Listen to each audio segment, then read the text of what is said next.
Welcome to Thijs Talks. Today we're gonna talk about the Corona cash clash.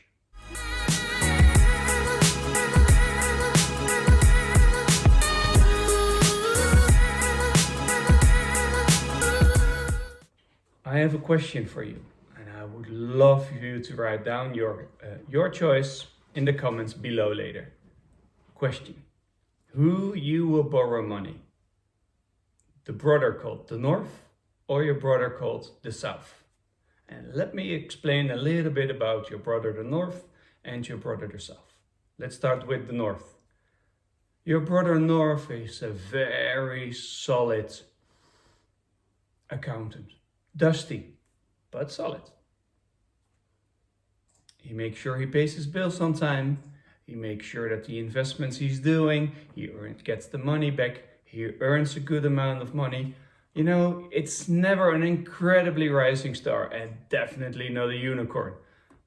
But he's good at his job and he's making a very solid amount of profit every year. His financial household is actually always nice, balanced. Of course, here and there he misses something. Of course, sometimes he makes a mistake, but in generally, he's doing perfect. You know, he's the type who would buy a Volkswagen or an Audi. Perhaps in his wild times, a BMW. So your brother on the South, he is actually more of the player type, you know. He is the person who mostly pays his bills and mostly pays his bills on time.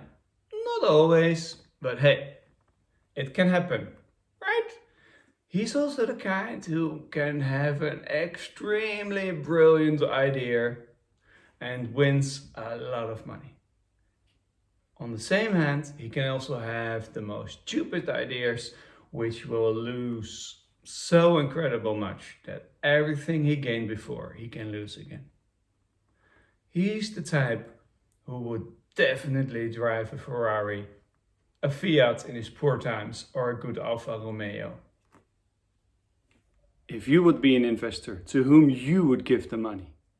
In Europe, you actually have exactly the same issue as what I told you about with the brothers. You have two countries, or two sides basically, the northern side and the southern side, where in the northern side, countries like the Netherlands, Germany, Denmark, they have a very good debt ratio. All of them are way below 60% debt compared to their national gross product, where in the south, countries like France or Spain are around 100%, and Italy around 130, and Greece even way more, around 180% debt compared to their national gross product, or gross national product as it's officially. So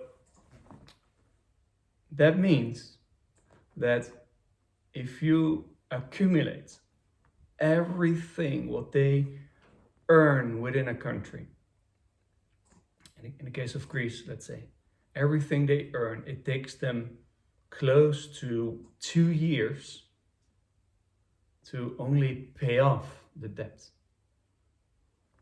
Everything they earn. That means nothing they can spend on food, healthcare, or whatever, all needs to be used to pay off the debt. 2 years.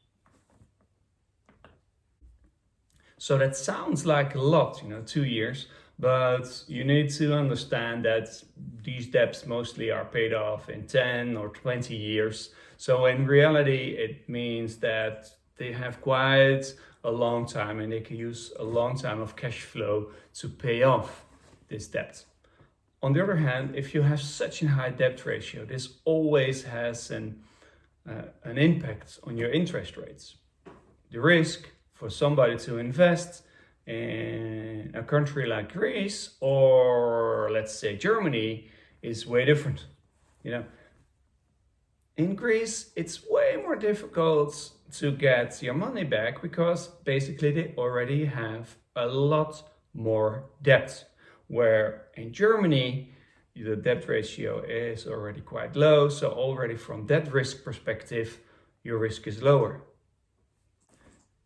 The issue there, though, is that it's not just the fact that they have a lower debt ratio that makes it more attractive to invest. It's also the way they keep up their promise.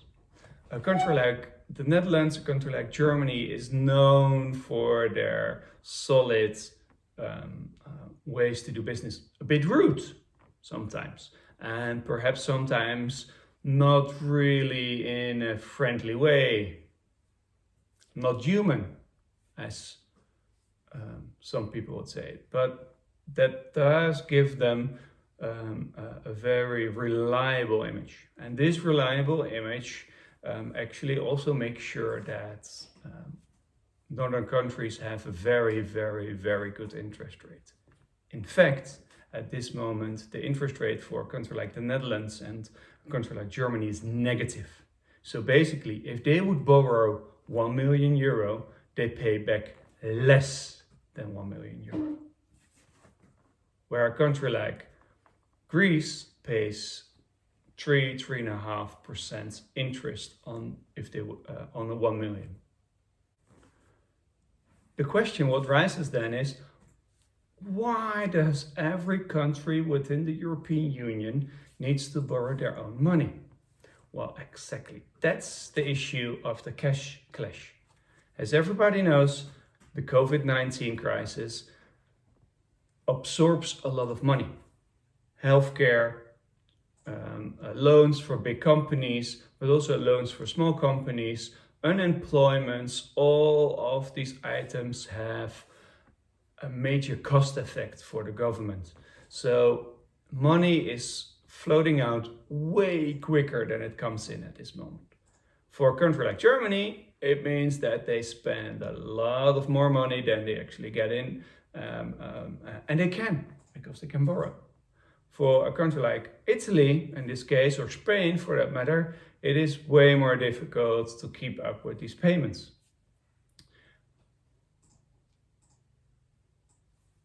And why not do this together? You're a union. You should work together. The thing you need to understand there is that, yes, European Union is a union, but every country has their own politics, their own legal system, their own way of having a tax system, basically.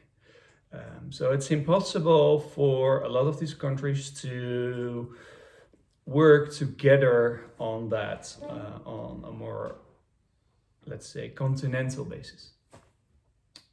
Next to that, you need to win your votes locally. Locally means within a country. So it makes no sense for most politicians to actually think about a positive effect, or actually it's way more difficult to defend a negative effect of the European Union within your country. And in this case, the negative effect is more in the northern countries, because they would need to borrow money for a cheaper price and give or lend this money, or collectively see more money float towards the southern countries. For that reason, most of the northern countries are not so happy at this moment to help together or help the southern countries, because it's bad for, elections. And be honest, if you were an investor and you could invest money in something way more solid and know at this particular moment in this crisis that you would at least get your money back, you would invest in that as well. You wouldn't go to a way higher risk profile with a chance of having a bit higher interest rate, but don't know for sure if you will get your money back.